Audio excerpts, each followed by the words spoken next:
संत ज्ञानेश्वर महाराजांची पालखी सध्या लोणंदमध्ये आहे।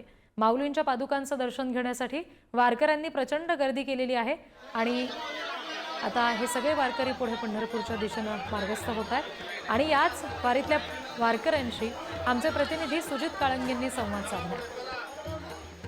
रामकृष्णारी मंडळी, सध्या आपण लोणंद नगरीमध्ये आहोत आणि लोणंद नगरीमध्ये माऊलींच्या पादुकांचं दर्शन करण्यासाठी वारकऱ्यांनी या ठिकाणी गर्दी केलेली आहे।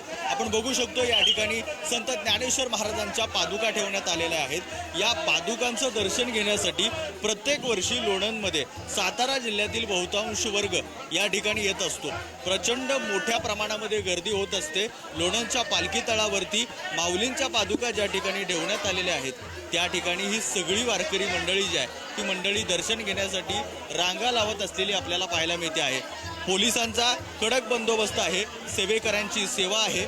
माऊलींच्या पादुका या ठिकाणी ठेवण्यात आलेल्या आहेत आणि प्रचंड मोठ्या संख्येनं माता भगिनी, पुरुष वर्ग, युवक या ठिकाणी एकत्र येतोय आणि संत ज्ञानेश्वर महाराजांच्या पादुकांचं हे दर्शन घेतो आहे। दुपारी ही पालखी रवाना झाल्यानंतर चांदोबाचा लिंब या ठिकाणी संत ज्ञानेश्वर महाराजांच्या पालखीचं पहिलं रिंगण असणार आहे आणि त्या पहिल्या रिंगणानंतर तरडगाव या ठिकाणी आज संत ज्ञानेश्वर महाराजांच्या पादुका मुक्कामासाठी जातील। सर्व वारकऱ्यांची कुठलीही गैरसोय होऊ नये यासाठी काही स्वयंसेवा संस्थासुद्धा या ठिकाणी काम करत आहेत। अगदी द आर्ट ऑफ लिव्हिंगची YLTP ही जी संस्था असो किंवा अशा अनेक स्वयंसेवी संस्था आहेत, त्या स्वयंसेवी संस्था या ठिकाणी काम करत असताना आपल्याला दिसत आहेत, त्या सेवा देत आहेत आणि सेवेची ठाई आम्ही तत्पर अशा पद्धतीच्या भावना या सगळ्यांमध्ये आहे।